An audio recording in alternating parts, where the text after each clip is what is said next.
In this video, I'm going to be breaking down albuterol, some of its use cases, why it's used in bodybuilding, and what it compares to. So it's commonly known as salbutamol in some other countries, but it is a beta-2 androgenic agonist.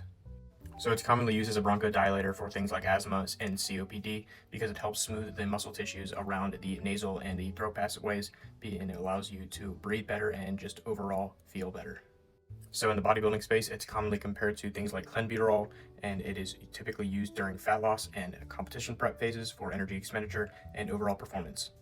So this is because of its beta-2 receptor stimulation, and when beta-2 receptors are stimulated, they increase things like sympathetic activity, lipolysis, and even energy expenditure. That's why it's often compared to things like clenbuterol. Typically though, albuterol or salbutamol, where you are from, is viewed as a safer option than clenbuterol because it doesn't have as much risk when it comes to cardiovascular output. People use it because it doesn't feel as stimulative as clenbuterol and it doesn't last as long. It does have a lot of the same side effects and profile of clenbuterol though when it comes to things like shakiness, feeling edgy, just overall heightened senses. You could have risk of high heart palpitations, high heart rate.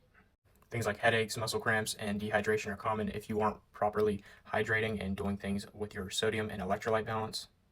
And beta-2 agonists also can lower potassium levels in the blood, so that is one thing to make sure you are watching out for if you are on other ARBs such as telmisartan. So overall, it's typically used before things like fasted cardio to get your heart rate up very fast, get you in that fat-burning state if you are in a low insulin state, and it can help performance overall, allowing you to breathe better during that cardio. So overall, it's not the greatest fat burner when it comes to fat loss in general, but it is a typical safer option than things like clenbuterol.